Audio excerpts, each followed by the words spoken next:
After the supper, Jesus went out with his disciples to the Mount of Olives. They came to a place called Gethsemane. Jesus said to them, "Sit here while I go over there and pray." Jesus took Peter and the 2 sons of Zebedee with him, and he began to feel sorrow and deep distress. He said to them, "My soul is overwhelmed with sorrow to the point of death. Stay here and keep watch with me." Going a little farther, Jesus fell with his face to the ground and prayed, "My Father, if it is possible, let this cup pass from me." Then he returned to his disciples and found them sleeping. "Could you not keep watch with me for 1 hour?"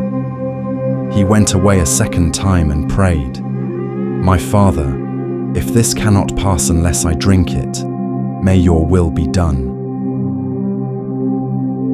When he returned again, he found them sleeping because their eyes were heavy. So he left them and went away once more and prayed the same words again. Then he returned to the disciples and said, "Are you still sleeping and resting? Look, the hour has come. Rise, let us go. Here comes my betrayer." While Jesus was still speaking, a crowd arrived. Judas, one of the 12, was leading them. They came with swords and clubs. Judas went straight to Jesus. "Rabbi," he said, and he kissed him. Then the men stepped forward. They seized Jesus and arrested him. One of those with Jesus drew his sword. He struck the servant of the high priest and cut off his ear. But Jesus said, "Put your sword back in its place." And he touched the man's ear and healed him. Then all the disciples left him and fled.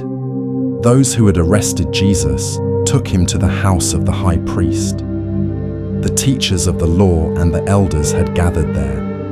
The chief priests and the whole council were looking for false evidence against Jesus, but they did not find any.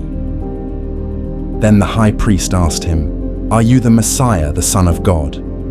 Jesus replied, "You have said so." Then the high priest tore his clothes. "He has spoken blasphemy," he said, and they declared that Jesus was worthy of death.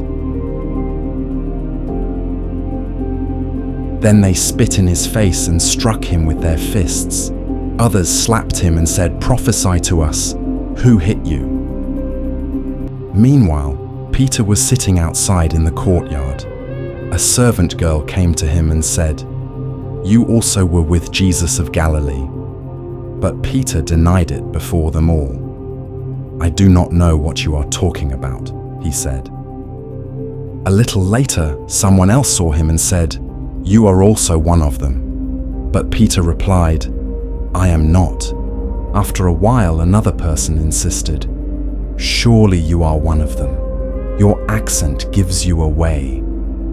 Then Peter began to call down curses, and he swore to them, "I do not know the man." Immediately a rooster crowed.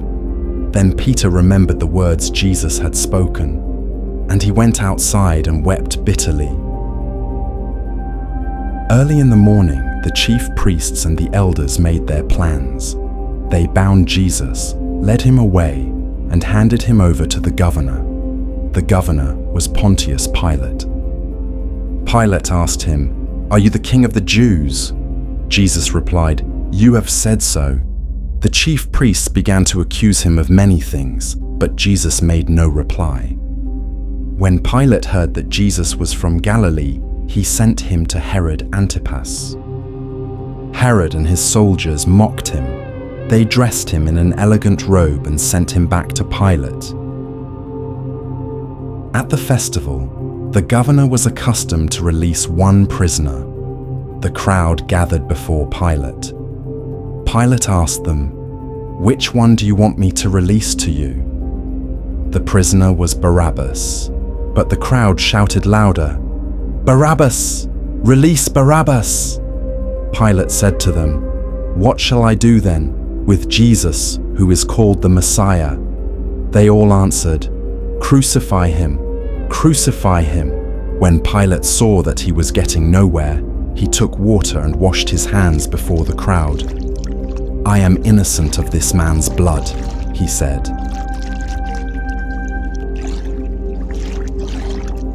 Then Pilate released Barabbas to the crowd, but he handed Jesus over to be scourged.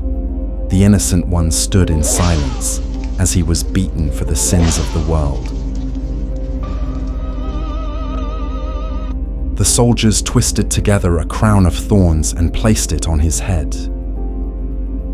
They put a robe on him and knelt before him in mockery. "Hail, King of the Jews," they said. After they had mocked him, they took off the robe and put his own clothes on him. Then they led him away to crucify him. Carrying his own cross, he went out toward Golgotha, the place of the skull. The weight was heavy, his body already weak. Along the way, he saw his mother, Mary. Their eyes met, a moment of silent sorrow. As he struggled to go on, the soldiers seized a man named Simon of Cyrene and forced him to carry the cross behind him. From the crowd, a woman stepped forward. Her name was Veronica. With compassion, she wiped his face. Still, the journey did not grow easier. Again, he fell under the weight of the cross. A great number of people followed him, including women who mourned and wailed for him. Jesus turned and said, "Daughters of Jerusalem, do not weep for me. Weep for yourselves and for your children." Step by step, weakened, wounded, he fell once more. And so they came to a place called Golgotha, the place of the skull. There, they offered him wine mixed with gall, but after tasting it, he refused to drink it. Then they crucified him. They nailed him to the cross.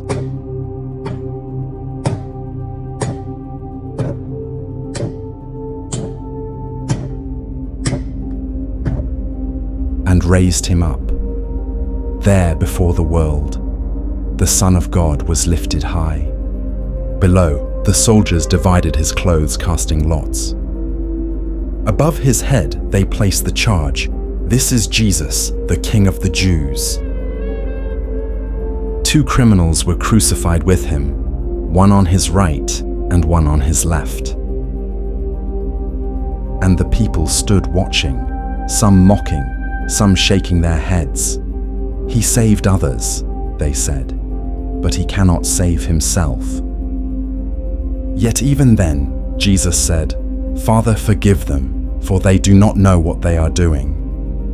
One of the criminals spoke to him, and Jesus answered, "Today you will be with me in paradise." Near the cross stood his mother and John the Apostle. Seeing them, Jesus said, "Woman, here is your son," and to the disciple, "Here is your mother." From noon until 3 in the afternoon, darkness came over all the land. And about 3 in the afternoon, Jesus cried out, my God, why have you forsaken me?" Knowing that everything had now been fulfilled, Jesus said, "I thirst." So they lifted a sponge of sour wine and brought it to his lips. Then Jesus said, "It is finished." And with a loud cry, he gave up his spirit. At that very moment, the curtain of the temple was torn in two from top to bottom, and the centurion, seeing what had happened, said, "Surely he was the Son of God."